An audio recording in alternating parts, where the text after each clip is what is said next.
1981 کی دہائی کے آخر میں ہی آقا خامنہئی متوجہ ہو گئے تھے کہ ان کا انقلابی جذبہ حکومت مخالف تقاریر اور ساواک سے پوشیدہ زندگی وغیرہ پہلوی نظام کو گرانے کا باعث نہیں بنے گا، بلکہ انہیں کچھ اساسی کام کرنے ہوں گے۔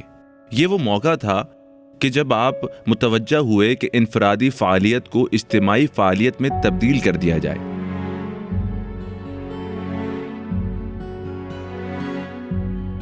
تو پھر کیا کریں؟ 1967 میں تیسری مرتبہ قیدی بننے کے بعد آقا خامنہئی نے مرحلہ وار اور اجتماعی طریقہ کار سے استفادہ کیا، ایک واضح مقصد بنایا، پہلوی نظام کو گرانے کے لیے ایک منظم و مضبوط بنیاد فراہم کی۔ کیسے؟ بنیاد رکھنا، ہم آہنگ کرنا اور منظم کرنا۔ پہلے مرحلے میں آقا خامنہئی نے حکومت کی مخالفت میں عوامی بنیاد فراہم کرنے کی کوشش کی، جس میں دینی طلبہ، تاجر حضرات اور یونیورسٹی کے طالب علم شامل تھے۔ ابتدا میں ہر طبقے کے ساتھ الگ رابطہ رکھا اور مختلف سرگرمیاں انجام دی۔ ہر طبقے کے لیے مخصوص دروس اور ایک الگ کارکردگی کا پروگرام ترتیب دیا۔ دوسرے مرحلے میں آقا خامنہئی نے ان عوامی طبقوں کے درمیان جو قلبی و نفسیاتی دوریاں تھیں انہیں ختم کر دیا۔ آپ نے اپنے مشترکہ دروس میں عالم و تاجر و طلبہ سب کو اکٹھا کر لیا۔ مقصد واضح تھا کہ سلطنتی نظام کے مخالف عوامی طبقوں کو ہم آہنگ کرنا ہے، چونکہ ہر اہم شخصیت اکیلے رہ کر آمرانہ نظام کو نہیں گرا سکتی تھی۔ تیسرے مرحلے میں اپنے منصوبے کے لیے عوامی بنیاد فراہم کرنے کے بعد آقا خامنہئی نے قائدانہ صلاحیتوں کے حامل سینکڑوں لوگوں پر مشتمل مختلف گروہ تشکیل دیے، جن کی قیادت وہ خود کر رہے تھے۔ وجوہات شرعی اور مالی لحاظ سے آپ آزاد تھے۔ ان گروہوں کا کام عوامی طبقوں کو بوقت ضرورت متحرک کرنا تھا۔ یہ سب کچھ کیا تھا؟ آقا خامنہئی نے کوئی جماعت نہیں بنائی، بلکہ ہزاروں انسانوں پر مشتمل ایک لہر اٹھائی، جس کی قیادت علماء، طلبہ اور تاجر حضرات کا ایک خفیہ اور منظم گروہ کر رہا تھا۔ آپ نے جس چیز کی بنیاد رکھی وہ ایک عوامی فوج کی مانند تھی، اجتماعی کام کی ایک نئی شکل جس نے حوزہ علمیہ سے جنم لیا تھا، اور ایک ایسی تاریخی حقیقت کہ جسے جان کر شاید بہت سے لوگ ورطۂ حیرت میں ڈوب جائیں۔